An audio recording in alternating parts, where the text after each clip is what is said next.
వీళ్ళమ్మ షర్మిలా ఠాగూర్, బెంగాలీ హిందూ.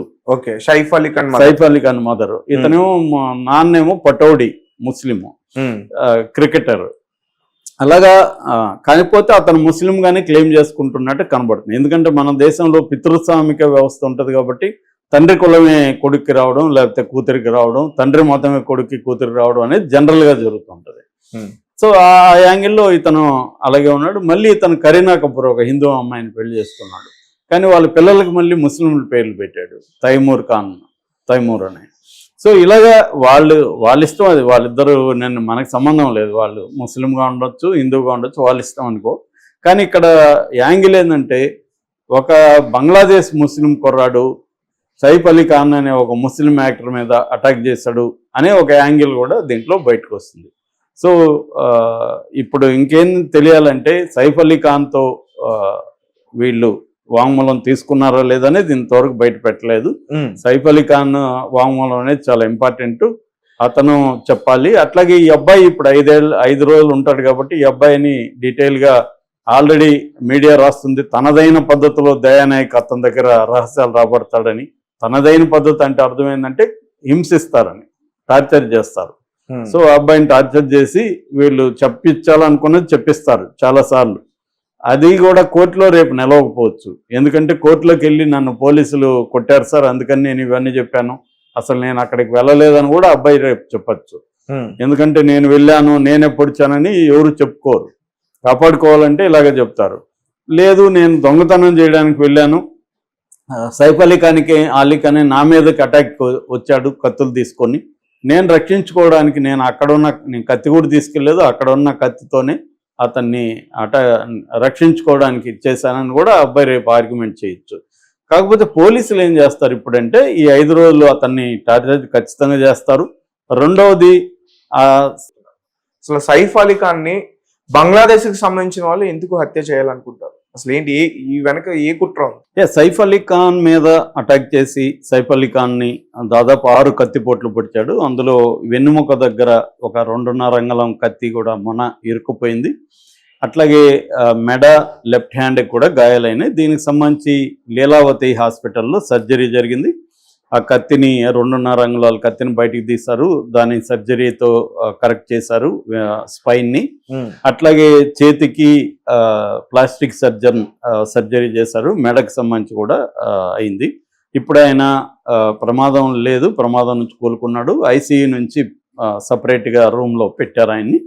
ఇప్పటి వరకు ఆయన స్టేట్మెంట్ ఏమి ఇచ్చాడు అవన్నీ తెలియదు. మొత్తంగా పోలీసులు దీని మీద గత 16వ తేదీ నుంచి నైట్ జరిగితే దాదాపు 70 గంటల లోపల ఈ హత్యాయత్నం చేసిన వ్యక్తిని అయితే పట్టుకున్నారు. ఫస్ట్లో రకరకాల పుకార్లు వచ్చాయి. దాని తర్వాత ఇప్పటికి కూడా చాలా ప్రశ్నలుగా మిగిలిపోతున్నాయి. రోజు రోజుకి కొత్త ట్విస్టులు దీంట్లో చోటు చేసుకుంటున్నాయి. యాక్చువల్గా సైఫ్ అలీ ఖాన్కి అనేక మందితో అఫైర్లు ఉన్నాయని, ముఖ్యంగా ఇంట్లో పని మనిషితో కూడా అఫైర్ ఉందని, ఆ పని మనిషికి సంబంధించిన అబ్బాయే ఇతనని, ఇతను ప్లాన్డ్గానే ముందు రోజున అంటే ఆ రోజు అరౌండ్ 2:30కి, ఎర్లీ మార్నింగ్ 2:30కి 3కి పొడిస్తే అంతకుముందే నైట్ అక్కడ వెళ్ళిపోయి ఇంట్లో ఉన్నాడని, అతనికి ఆ ఇంటికి సంబంధించిన స్ట్రక్చర్ అంతా కరెక్ట్గా తెలుసని, ఇలాంటి ఒక వాదనలు వచ్చాయి. రెండో వాదన ఏంటంటే, మామూలుగా ఇతను దొంగతనానికి వెళ్ళాడు, ర్యాండమ్గా అది ఎంచుకున్నాడు, అసలు అతనికి సైఫ్ అలీ ఖాన్ ఇల్లు అని కూడా తెలియదు అని సాక్షాత్తు డిప్యూటీ సీఎం అజిత్ పవారే స్టేట్మెంట్ ఇచ్చాడు. సో పోలీసులేమో వేరే వాదనలు వినిపిస్తున్నారు. పోలీసులు ఏంటంటే ఇతను దొంగే అని చెప్తున్నారు, దొంగతనానికే వెళ్ళాడు అనేది పోలీసులు చెప్తున్నారు. ఇప్పుడు సైఫ్ అలీ ఖాన్ ఇల్లు అని తెలియకుండా వెళ్ళాడా, సైఫ్ అలీ ఖాన్ తెలిసే వెళ్ళాడా అనే డిస్కషన్ జరుగుతున్నప్పుడు మరొక ట్విస్ట్ బయటకు వచ్చింది. ఆ ట్విస్ట్ ఏంటంటే, నిన్న అతన్ని అరెస్ట్ చేశారు, తానేలో అరెస్ట్ చేసినట్టుగా చెప్తున్నారు. సో అతని పేరు విజయ్ దాస్ అని నిన్నంతా కూడా చెప్పారు. ఇప్పుడు ఏంటంటే అతని కొత్త పేరు ఒకటి బయటకు వచ్చింది, కొత్త దేశం కూడా బయటకు వచ్చింది. అతను కొత్త పేరు ఏంటంటే మహమ్మద్ షరీఫుల్ షహజాద్ అనేది అతని పేరు. కానీ అతను ఇక్కడ మాత్రం తానేలో ఒక బార్, రికీ బార్ అంటారు దాన్ని, రికీ బార్ అనే దాంట్లో అతను హౌస్ కీపింగ్ వర్క్ చేస్తున్నాడు. తానేలో అంటే క్లీనింగ్ ఇవన్నీ చేస్తున్నాడు.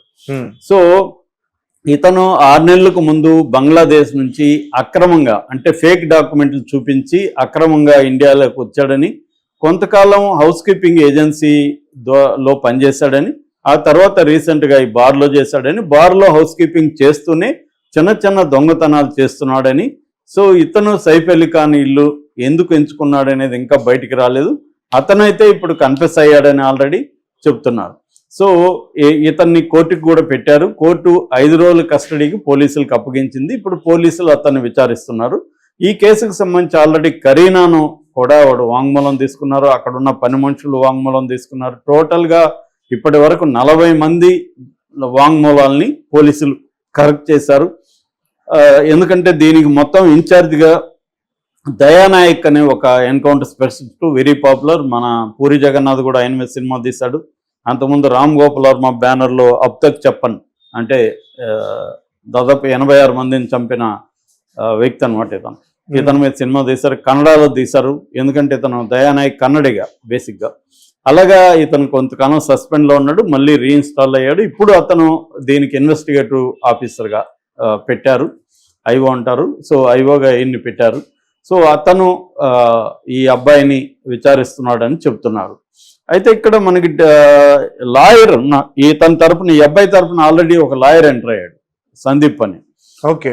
ఈ లాయర్ ఏం చెప్తున్నాడంటే అసలు బంగ్లాదేశ్ వాడు కాదు అతను, ఇక్కడ 7 ఏళ్లుగా నివసిస్తున్నాడు ఫ్యామిలీతో. ఒకవేళ బంగ్లాదేశ్ అయినా కూడా ఎప్పుడో బంగ్లాదేశ్ నుంచి వచ్చిన వ్యక్తి, ఇప్పుడు కొత్తగా రాలేదు, అక్రమంగా అసలు రాలేదు, 7 ఏళ్లుగా ఉంటున్నాడు.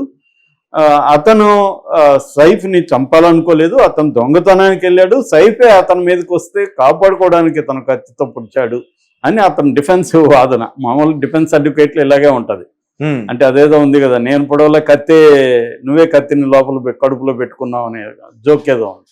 అలాగా వీడు పొడవలేదు, వీడు అతనే అటాక్ చేస్తే ఇతను సెల్ఫ్ డిఫెన్స్ కోసం కత్తిని తీశాడు బయటకన్నా. చాలా ఆశ్చర్యంగా ఉంది సార్. అంటే ఒక దొంగ వైపు అంతే. ఇప్పుడు డిఫెన్స్ అడ్వకేట్లు దొంగనే కాదు, టెర్రరిస్ట్ అయినా. అంటే మన డెమోక్రసీలు ఏంటంటే until proven guilty everybody is innocent అనేది బేసిక్ లా చెప్తుంది మనకి. జ్యూరిస్ప్రుడెన్స్లో ఏంటంటే, ఎందుకంటే తప్పుడు కేసులు పెట్టచ్చు చాలా మంది మీద, కాబట్టి ఏంటంటే 100 మంది దోషులు తప్పించుకున్న పర్లేదు కానీ ఒక నిర్దోషికి శిక్ష పడద్దు అనేది ఆధునిక నాగరిక న్యాయశాస్త్రం చెబుతుంది. అందుకనే ఏంటంటే ఎవరికైనా కూడా ఫెయిర్ అండ్ ఫ్రీ జస్టిస్ అనేది ఉండాలి. సో నిజానికి ఇతను దొంగగా కాకపోవచ్చు, మనకు తెలియదు కదా, ఎవరినో పట్టుకొచ్చి ఉండొచ్చు, అసలు దొంగను వదిలేసి ఉండొచ్చు. ఇతనే దొంగని మనం ఎలా నిర్ణయిస్తాం? సో ప్రూవ్ చేయాల్సిన బాధ్యత ఎవరిది? పోలీసులది. కోర్టులో ప్రూవ్ చేయాలి ఇతనే అనేది, కోర్టులో ప్రూవ్ చేయాలి. ఫస్ట్ ఏమో మొన్న ఆకాశాన్ని ఒకరిని పట్టుకున్నారు, వాడే అన్నారు. ఇప్పుడేమో ఈ అబ్బాయిని అంటున్నారు. రేపొద్దున ఇతను కాదని తేలొచ్చు కదా కోర్టులో. అందుకనే ఇతని తరపున ఒక అడ్వకేట్ వచ్చాడు రంగంలోకి.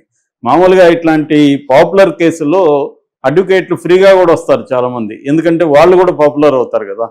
సో అందుకని ఇట్లాంటి కేసులో ఆ అబ్బాయి నియమించుకోకపోయినా వచ్చి ఉండొచ్చు. కాకపోతే ఆ అబ్బాయి దగ్గర సంతకం తీసుకోవాలా, వకాలత్తు నేను చేస్తున్నానని. మొత్తానికి ఈ సందీప్ అనే ఆయన ఈ స్టేట్మెంట్ ఇచ్చి కొంత పోలీసులు కౌంటర్గా మాట్లాడడం మొదలుపెట్టాడు. అంటే జనరల్గా ఏంటంటే ఇలాంటి కేసులు కోర్టులో ఏం జరుగుతుందనేది ఒక అంశం అయితే, పబ్లిక్